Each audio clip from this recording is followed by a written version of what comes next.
So now there are struggles of the people, the revolts, these all we have discussed. Now let us try to find out how did the unification of Italy and Germany happen. So the making of Germany and Italy. When we talk about the making of Germany in particular, we may get a doubt like who was the person who initiated and who stood forward to fight and unite against the common enmities, against the unification of Germany, and brought the impossible task to the possible extent. So he is none other than a key minister in the cabinet of that particular kingdom. He is Otto Bismarck. He was the architect of the army first. So, can the army be the architect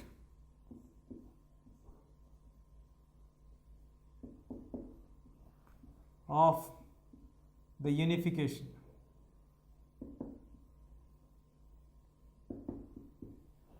This was a question.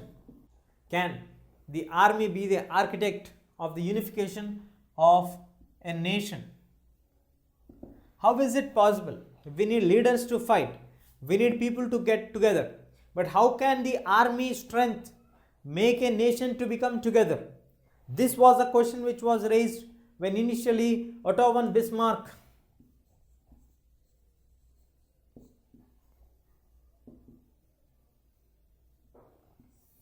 started the process of uniting Germany.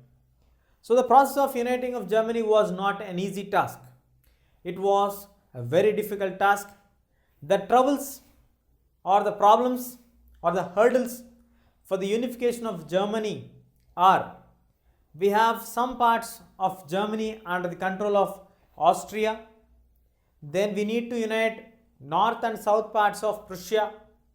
And again we have parts occupied by Denmark, and finally the southern states of Prussia under the control of France. So we have the common enmities, hurdles like Austria,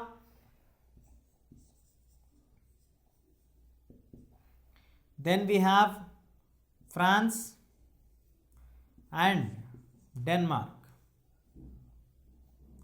So these three countries have occupied some parts of Prussia. Prussia is again further divided into northern and southern states. So these states are to be united, and these states which are occupied by Austria, France and Denmark has to be relieved from the influence of Austria, France and Denmark. Then only the possible of unification of Germany can be done. The King William I, who was fond of Otto Bismarck, recruited him and made him as a chief minister in his kingdom. So now William I was a king. Otto Bismarck is the chief minister of the Germany kingdom, or ununited German kingdom, or the kingdom of Prussia. The task of Bismarck to unite all these northern and the southern states with the states which are struck in the hands of Austria, France and Denmark has to be made very clear. So first of all, Bismarck believed in the policy of blood and iron. Bismarck believed in the policy of blood and iron. Blood means the young blood, the more number of people. blood does not mean here any kind of bloodshed. He wants blood means more number of people, and iron symbolizes the strength. When more number of people are there, the strength will be very strong. So his intention was to have larger army and a strong army. That was his main mindset, and his policy was blood and iron. So the point of Otto Bismarck's policy was blood and iron. So he wanted to increase the army of Prussia from 40,000 to 60,000 battalions, the soldiers. When he passed this issue in the assembly, in the parliament, the people of the kingdom got astonished and expressed their concerns that if the 40 to 60,000 soldiers were expanded or increased, the cost of bearing them would directly fall on effect with the people or on the people. So when the effect falls on the people, it would make their lives troublesome. So between the people and the king, the link is Otto Bismarck. He made the king to agree not to conduct any meetings further till the issue has been cooled down, and he stopped the meetings of the parliament, and he became the tension between the people and the king, and he, with his influence over the king, passed the laws to increase the strength of the army. First, he increased the strength of the army. He made it very strong and capable to fight wars. Once, after he made the army to be compatible to fight wars, he made the first war with Denmark in 1864. He made the first war with Denmark in 1864 by taking the help of Austria. While he took the help of Austria, defeated Denmark and occupied the places. Later on, so when he waged the war with Denmark and he defeated Denmark with the support of Austria, he got back Schleswig and Holstein regions. So in the first war, he was able to capture the regions by defeating Denmark, the Schleswig and Holstein. This was the first war which gave strength for the Prussian army that they can defeat any army and they can occupy the kingdoms. This also made people to think some kind of positive vibrations towards Bismarck. Anyway, Bismarck was nowhere concerned with the issues of the people. His target or his main agenda is to unite Germany at any cost. So finally, with the help of Austria, he defeated Denmark in the first war and was able to capture Schleswig and Holstein. Later, what happened? So, when Austria helped to fight against Denmark in 1864, the kingdoms of Schleswig and Holstein, the regions went in the control of Austria. So now Bismarck want Austria to move away from the lands of Prussia. So Austria holds Schleswig, Holstein and Hanover, Hesse Kassel, Darmstadt, all these regions and some part of the Frankfurt region. So he want Austria completely away from Prussia. So in order to make Austria alone, Bismarck extended his friendly hand with Napoleon. He made friendship with Napoleon. He made it a statement or an agreement like we would be friends, and he made Austria away from the relation of France. So now Bismarck warned Austria to leave the kingdoms of Prussia, which escalated the war in 1866. So in 1866, the war broke out between Prussia and Austria, where France remained neutral.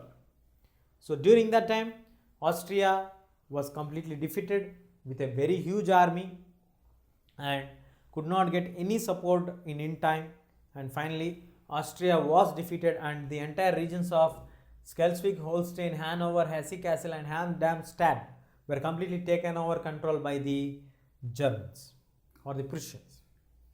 Now the task is how to take control of the southern states of Prussia.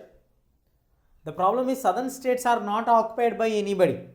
The southern states are independent states. The southern states are Bavaria, Baden, Württemberg. Bavaria, Baden and Württemberg. This Bavaria, Baden and Württemberg were actually under the influence of Napoleon. Though they are independent, they are afraid of the Napoleon's invasion towards them.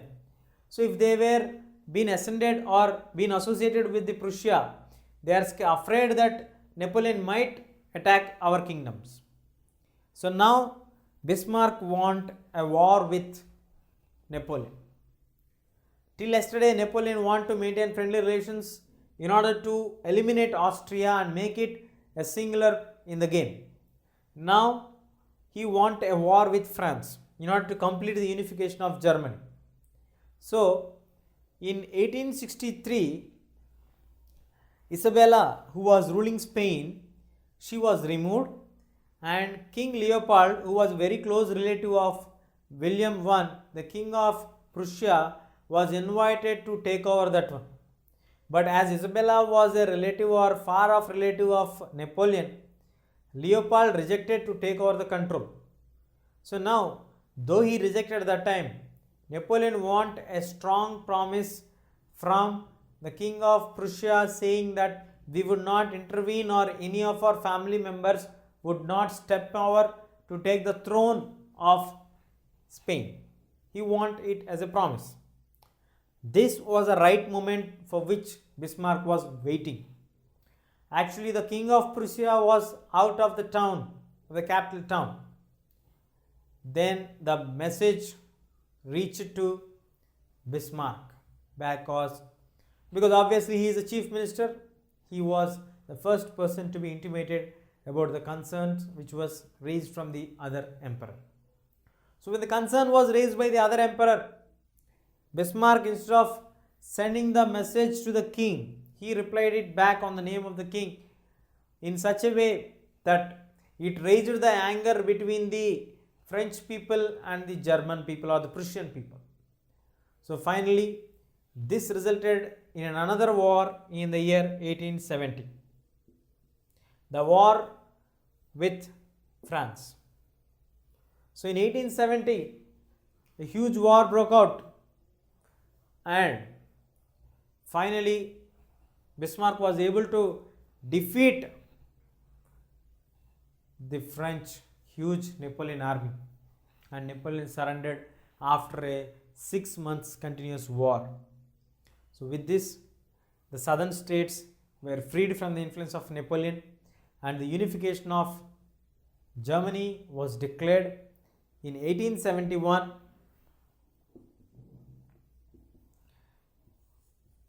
And William I has been declared as the Emperor of United Germany. So in this way, the process of unification of Germany happened. The key role played by Bismarck. Let us have a quick recap of all the events and we shall conclude the unification of Germany. The making of Germany and Italy both went parallelly in the same guidelines. Though the struggle was different, here we have one person taking the initiative and doing it, where there we have different people stepping in and contributing to a very large extent. Now, when Bismarck initially wanted to increase the strength of the army, people opposed the views of Bismarck because they thought it would be a burden for the common man, because obviously it would raise the taxes which they have to pay.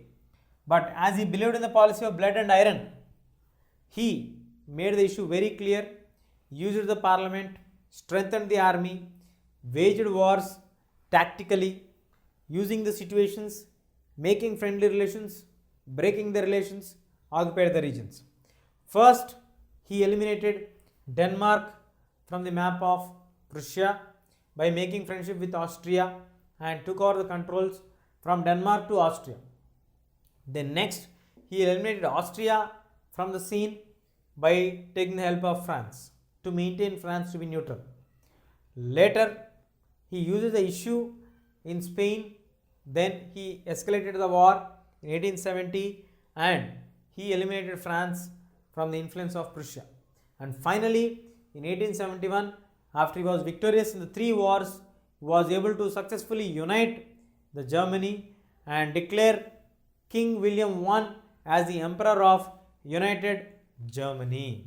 This is the way Bismarck played a tactful and complete politics or a statesman politics to make the unification of Germany. So in this way it would be right to say that army was the architect of the nation, or the key man behind the unification of Germany was none other than Bismarck. He played really a very vital role in the unification of Germany. If you like this video, please give a thumbs up. Please subscribe to our channel to get more videos on CBSE syllabus.